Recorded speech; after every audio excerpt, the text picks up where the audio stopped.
Hello guys, మనకు ఐపీఎల్లో CSK అంటే ఒక బ్రాండ్. అయితే అంతకుముందు ఏదైనా ఒక టీము ఐపీఎల్లో ఫైనల్ ఆడాలి అంటే సిఎస్కేతో మాత్రమే ఆడాలరా అనే విధంగా వీళ్ళు క్రియేట్ చేసుకోగలిగారు. కానీ ఇప్పుడు చూసుకుంటే ఫైనల్ పక్కన పెడితే కనీసం ప్లే ఆఫ్స్కైనా వెళ్తారా లేదా అనే సిచ్యువేషన్ క్రియేట్ అయింది ఇప్పుడు. సో అయితే మరి రీసెంట్గా మీరు ముంబై ఇండియన్స్ మ్యాచ్ చూసుంటారు.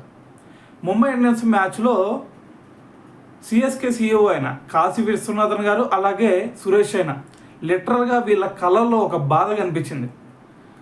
ఎందుకంటే ఒకప్పుడు చూసుకుంటే మేము సిఎస్కే అంటే ఒక బ్రాండ్ లాగా క్రియేట్ చేయగలిగాం, కానీ ఇప్పుడు చూసుకుంటే వీళ్ళు ప్లే ఆఫ్స్ పక్కన పెడితే కనీసం ఒక్క మ్యాచ్ కూడా గెలవడానికి ఇబ్బంది పడుతున్నారా అని వీళ్ళ కళ్ళల్లో బాధ అయితే కనిపించింది. అయితే దీని గురించి రీసెంట్గా సురేష్ అయినా కూడా మాట్లాడాడు. అసలు మీరు సిఎస్కే టీంలో ఏం ఆడుతున్నారు, అసలు టీం మేనేజ్మెంట్ అయినా సరే మీరు అసలు ఎటువంటి ప్లేయర్స్ని పిక్ చేస్తున్నారు, అసలు మీరు టీం ప్లేయర్స్ని పిక్ చేయడంలోనే ఇప్పుడు రాంగ్ ఉంది. ఒకప్పుడు చూసుకుంటే సిఎస్కే టీము లోకల్ ప్లేయర్స్ కోసం చూసేది. సో అంతకుముందు చూసుకుంటే లక్ష్మీపతి బాలాజీ, సుబ్రహ్మణ్యం బద్రీనాథ్, రవిచంద్రన్ అశ్విన్, సో ఇలాగ లోకల్ ప్లేయర్స్ని చూసి వాళ్ళలో టాలెంట్ బయటకు తీసుకొచ్చి వాళ్ళ నుంచి బెస్ట్ తీసుకొచ్చేవాళ్ళం. కానీ ఇప్పుడు చూసుకుంటే లోకల్ టాలెంట్ అయినా మనకి సాయి సుదర్శన్, సాయి కిషోర్, సో వీళ్ళ పర్ఫార్మెన్స్ ఒకసారి చూడండి. సో వీళ్ళు లోకల్ టాలెంట్ ఇంత మంచిగా ఉన్నా సరే మీరు సిఎస్కే వైపు తీసుకోవట్లేదు. సో మరి వాళ్ళు మిగతా టీమ్స్లో చూసుకుంటే గుజరాత్ టైటన్స్ ఈ టీంలో చూసుకుంటే ఎక్సలెంట్ పర్ఫార్మెన్స్ ఇస్తున్నారు.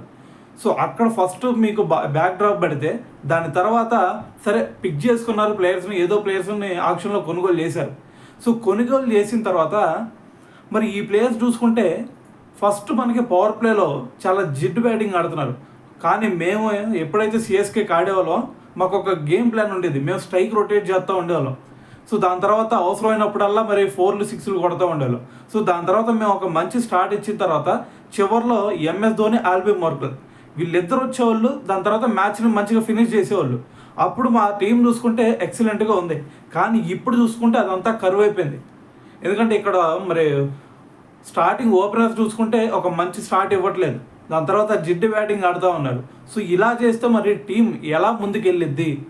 సో ఇదంతా చేంజ్ చేయాల్సిందే అని చెప్పేసి సురేష్ రైనా అయితే మాట్లాడటం జరిగింది. సో ఏదేమైనా సరే మరి సురేష్ రైనా చేసిన ఈ వ్యాఖ్యల గురించి మీరేమనుకుంటున్నారు అనేది కింద కామెంట్ చేయండి.